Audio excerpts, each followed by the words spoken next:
everybody? It is Tina, and I'm so glad that I got my voice back because it definitely wasn't here this morning. And I'm gonna just go ahead and get into it. I'm gonna go ahead and give y'all the 10 things, and trust and believe that there's many more than 10, but I'm just gonna keep it short today and go with the 10 things that bother me the most. They might not bother you the most, but I know as a sickle cell warrior, as a sickle cell patient, they bother me the absolute most. So I'm gonna go ahead and get into it, and let's start off with number 1.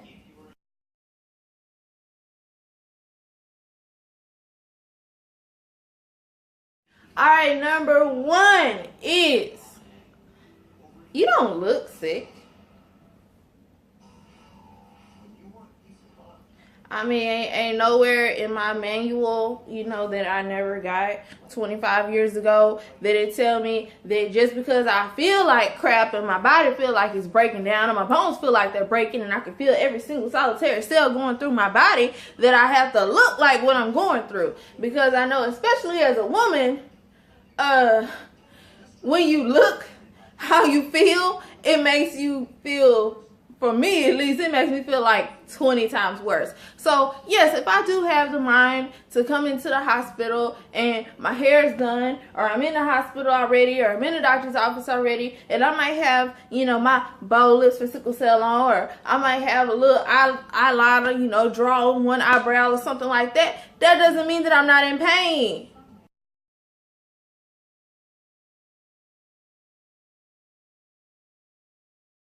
Number 2. Oh girl, just try this. Just try this supplement. Just try this water. Just try this. That'll help you out. As sincerely appreciative as I am to all people who like to suggest, and this is when I say this is coming from people who don't have sickle cell, some things that people have recommended to me have worked. Let me start there and say, like the BioFreeze, the salon pause patches, stuff like that. Some things like that have worked. But when you get to recommending just like off the wall stuff, I mean, oh girl, don't drink Dasani, drink Aquafina. Oh girl, don't drink, the Sam's Nestle water, drink this. And it's just like, okay, sometimes I just wish people would think a little bit more on what you're suggesting to people.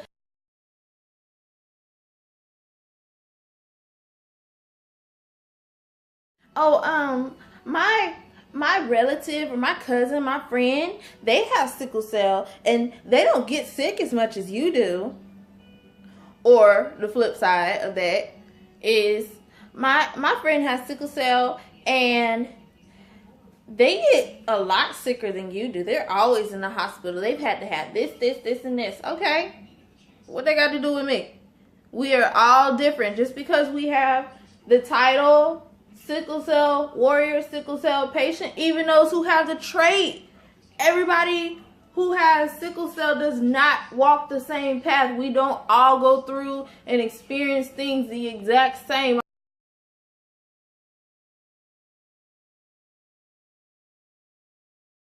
Number 4. You in the hospital again? You always sick. Was that it? Cause last time I checked, this was a chronic disease that I was like born with, and chronically every single day have to deal with. So yeah, there might be bouts where I'm in the hospital back to freaking back sometimes, and there might be days where I'm just good. I'm cool. In days, weeks, months where I haven't been in the hospital, such as now, a month and a half out of the hospital. But it bothers us because it's kind of like somebody saying, you always sick.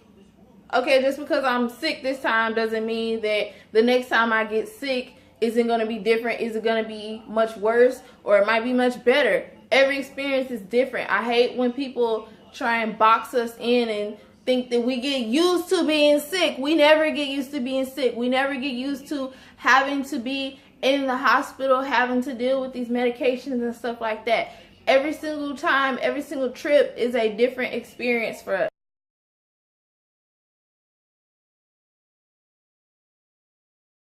Number 5, your pain must not be that bad if you're on the phone.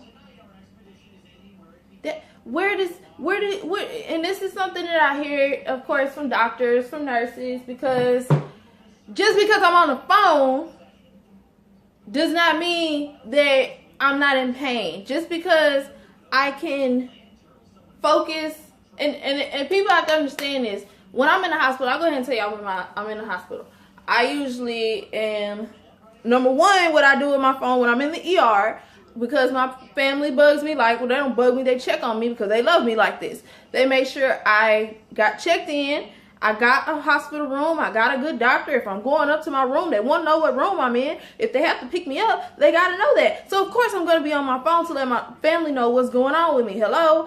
And then 2, I might listen to music. I don't really play games on my phone anymore. If I don't have paper, I write poetry, whatever, in my phone. We need a distraction. Who wants to sit and look at the 4 walls of the hospital or the ER room the whole time you're there? And especially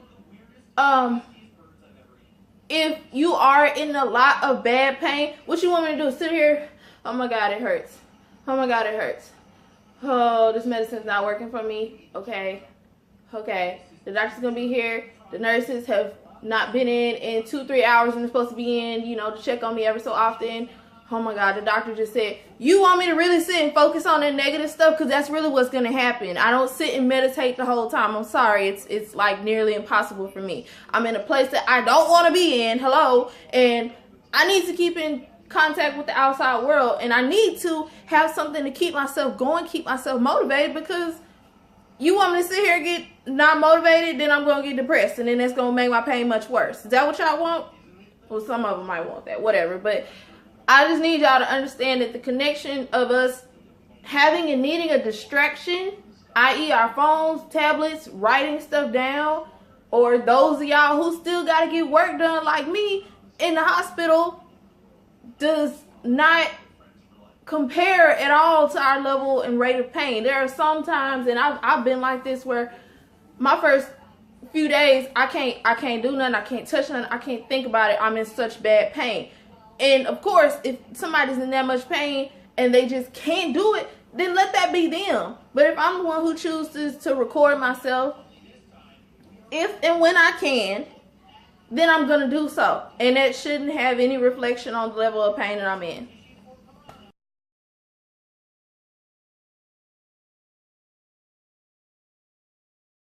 When I say I hate this one, number 6, your numbers look fine.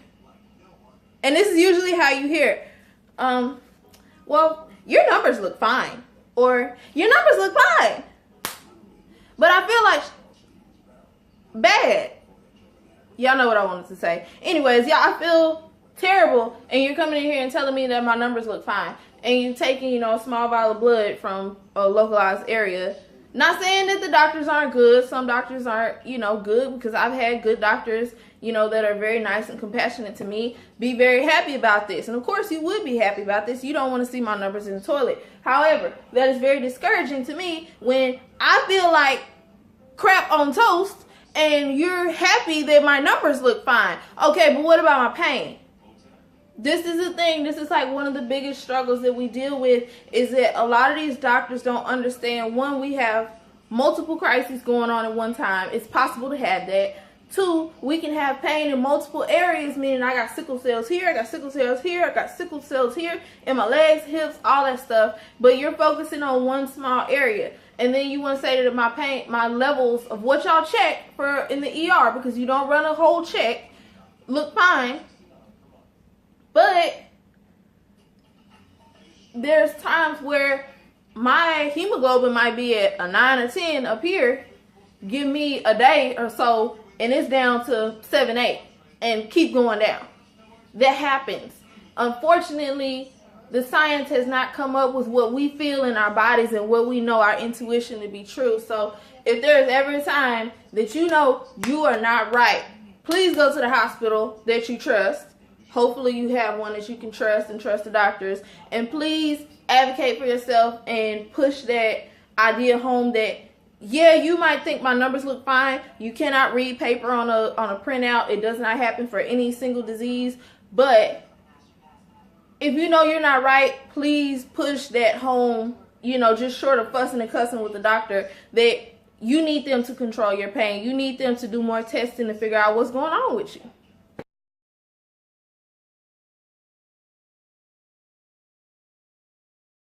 Number 7. Pain control is not a priority. I really slapped myself. What in the world? You might as well be punching us in the gut when you say that.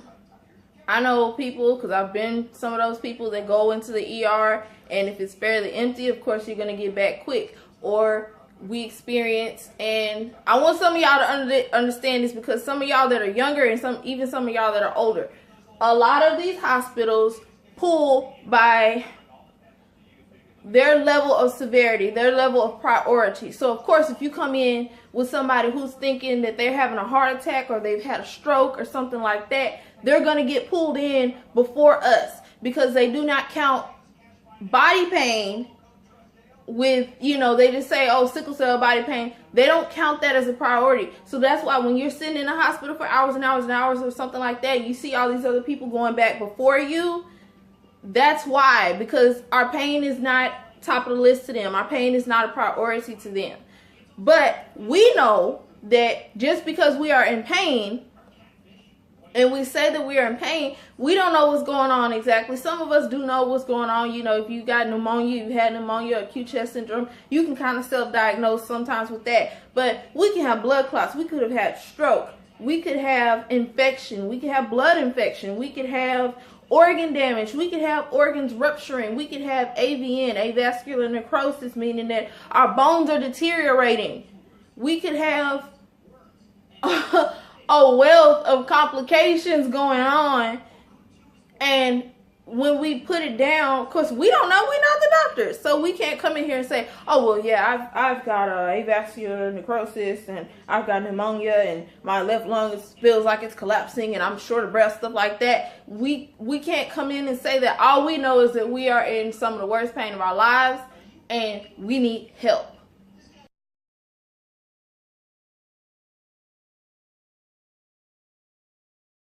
Oh man, this is we get down to the end.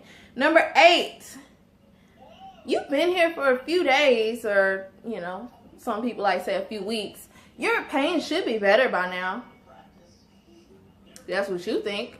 Like I just said, we can have multiple crises sometimes. Sometimes we can recover, and I've done this before. We can recover and be crossing that threshold. The pain medicine that they were giving us has worked, and then boom, here comes another crisis. I've been in a hospital. Luckily, I was in a hospital that was knowledgeable about sickle cell. I had came in, and it was right after a bad storm. I was hurting already. I was hurting really bad, and I was genuinely feeling better. I was the one who was saying, you know what, yeah, I think that I'll be ready to go, pretty soon. I can turn the medicine down. I'm good. And here comes this big old storm while I'm in the hospital. I just got done doing my walk. I come back and I wake up in the middle of the night and I'm dang near screaming in pain, screaming and crying by the time my doctor gets there in the morning, because it's either the crisis had kicked up or I had got a second crisis while I was still in the hospital.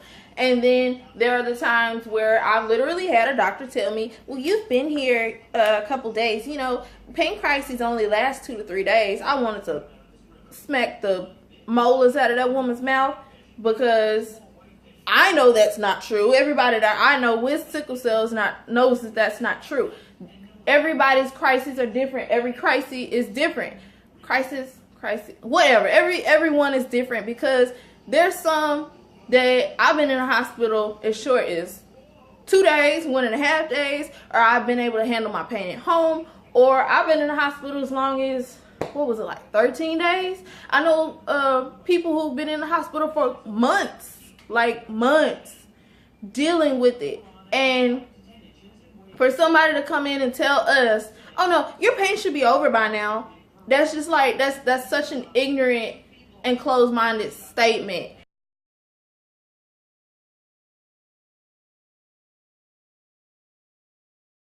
Okay, y'all. Number 9 and number 10, I was kind of fighting myself on, like, which one is really worse? I mean, it's like trying to pick the worst of two evils, and obviously, this is only by my opinion. Y'all might want to switch 9 and 10. Who knows, okay? But number 9, and it's usually what you hear from doctors and nurses. I've not heard this from a patient ever, not ever in life. Yeah, people usually just say that to get stronger pain meds. This is something that I've heard in relation to the Benadryl and Dilaudid, or Benadryl and morphine. I'm going to just call it a saga, because there are only certain medications at this point in life that work for us. It's not that we're druggies. I'm not going to say this for all, because I do know of some folk who love running to the hospital, who love to get that jolt and that rush of the pain medicine. I am not one. None of the people that I'm linked up to that, you know, are in my sickle squad are any of these patients. We hate being in the hospital. That's not something that we like. We don't like that rush. We're not druggies. Sorry. But the thing is, for me at least, I'm speaking for myself and some people that I know of, I am allergic to, I'm going to give you my allergy. I'm allergic to tramadol, Dilaudid, Cipro, morphine, and I can never remember the last one. Demerol. So, those are already 3 pain medications out of there. It's either morphine or Dilaudid, what they usually give us. Morphine, for me, I am like severely allergic to it. I can't take it. Dilaudid is what I usually do take while I'm in the hospital, but as a side effect, because every single person I know who takes Dilaudid has this happen. It's not necessarily an allergy, it's a side effect. And now that I'm getting older, the last couple times I've been to the hospital, they want to tell me, oh, well, let's try and find something else for you. Or, are you sure? Yeah, you know that Benadryl is going to cause you to, you know, that can cause you to have breathing problems. Let me tell you this. And I hope that I never have to experience this again. But I am still living after this. I did not have any breathing problems. I did request to put my oxygen on before they did this. I've had 4 milligrams pushed into my IV and 50 milligrams Benadryl. I know some people who have had higher doses than that. But when I say it was like, oh,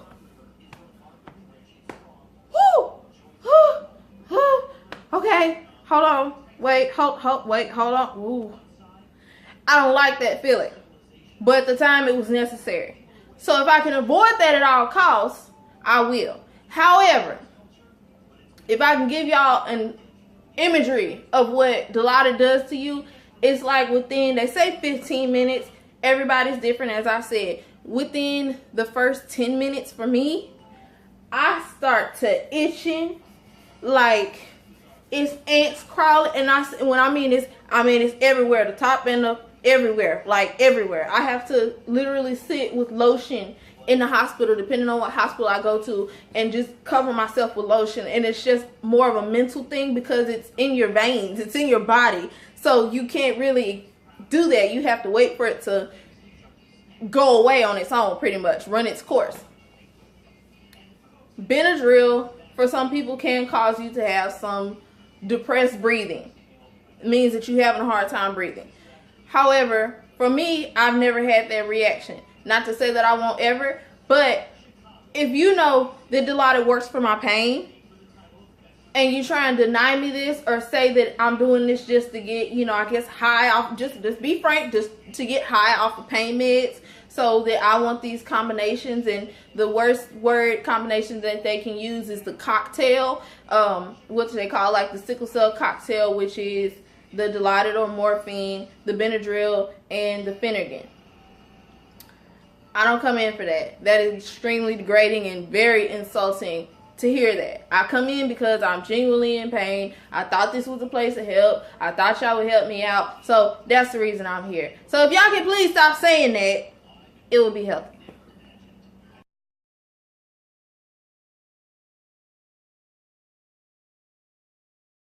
Number 10. I don't know why I'm so excited for this, because I know it gets on my nerves. But I'm gonna smile anyways because I have to.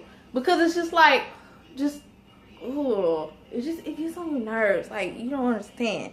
Number 10. And you usually hear it like smiling doctors and stuff like that. This should work for your pain. And nurses, poor little nurses, they just don't understand. As sickle cell patients, having to take chronic pain control measures, our bodies get used to certain things. So, if you know that I take oxycodone, hydrocodone, something like that at home, if you know that I have had to come into the hospital and be put on a PCA with Dilaudid, with a constant drip and a push of a lockout every 8 minutes, you know, a half a milligram to a milligram, whatever people might do, and you fix your mouth to come up in here and offer me 2 aspirins and tell me that this should work for my pain, it is justified for me to look at you like you are crazy. I do not like to take things that I know are not going to work for me. I don't like it. So especially the thing that they like to push now, and they're trying to tell you there's one, and it's not even just the hospital, certain doctors that want to get together and run this game on you, tell you, well, you have to try this before we can give you something stronger. You have to do this before we can get you that. I do not like to take things just to be taking them. That's how you get to that drug addict mentality, when people just push stuff on you, and you either know it's going to work or you just pushing stuff and try to see if it's going to work. Throwing something in the air and see what sticks, pretty much. I don't like to take Toradol because it don't work for me. Hello? So, if you giving me aspirin, you giving me Tylenol, you giving me something like that before, when I'm already in really, really bad pain, and saying, oh, this should work for you, sweetie, you have no idea what pain I'm in. I'm trying to tell you, I'm trying to explain to you, I'm trying to be calm and civil as I possibly can. Like, for real. And then, unfortunately, you get into those cases where you have to try it their way. Because they're the doctors and they have the power at that moment. You have to try things their way. This is what I usually do when I know I have a bad doctor, because hopefully they don't make you wait all night. But a lot of times they want you to do this because some of them are just genuinely ignorant. They're going off the words of other people, or they've never really treated a sickle cell patient. They just legit don't know any better. So they want you to try this. You know, try the oral medication, try this dosage, see if this works for you. And you may very well know this is not going to work for me. I've done this 50 trillion times before, or I've done this once before. I'm in bad pain. But for me, I have to suck up my pride, try it your way. And I make you a deal. I will try it your way, even though in my head I know it's not going to work. But when this does not work for you, and you walk in this room and I'm crying, screaming, writhing in pain, you do it my way. And this is what I wish, that we had more sickle cell advocates, because we literally need somebody else in the room between just us and these doctors to say, yes, this is my relative, this is my friend, this is my patient that I'm advocating for. This is what sickle cell is. This is what it does. And this is what she normally takes. This is what doctors give her. And this goes for those doctors who like to trump what your hematologist has as a medical plan for you as well. Because there are those doctors. I've had a doctor flat out say, yeah, I know he ordered this, but let's go ahead and try that. I think that's fair. Like, literally, when he just walked off and y'all in the hallway in front of our room, my doctor ordered one thing and they said, we're going to try this other thing for her. And we're going to give it to her. And that's fair. So, the thing that bothers me the most is people who don't suffer from this disease. People who have never really had any kind of bad pain episode, any breaks, any, anything that would cause them to have to be in the degree of pain that we are, shoveling something in our faces and telling us this is gonna work for you. This is all I'm giving you. This should work. Be fine. Get out the door. Oh, and the better phrase after that, go see your primary care doctor in the morning. Like, what they finna do? This is the thing. The reason I made this is because I actually saw somebody, you know, post something saying, oh, you look good. You ought to feel better. You look like you're feeling better. And that just made me go like, y'all have no idea what we deal with on a daily. But when I say it's so many more things that we deal with that are really heartbreaking that I wish I could change just by doing a simple video. But I know that we got to be out in the trenches. We got to be rocking our bowl lifts and supporting everybody else. You know, Bowlers for Sickle Cell, Sam Warriors, Crescent Moons, No Pain in the Playroom. We have to support everybody that we can so we can all get the word out. And that's, you know, we have to be the knowledgeable ones. We have to advocate for ourselves. So anytime that you hear somebody saying any one of these 1 through 10 things, please drop a little bit of knowledge on them. Don't catch no cases, but just drop some knowledge on them. Educate them and help them out.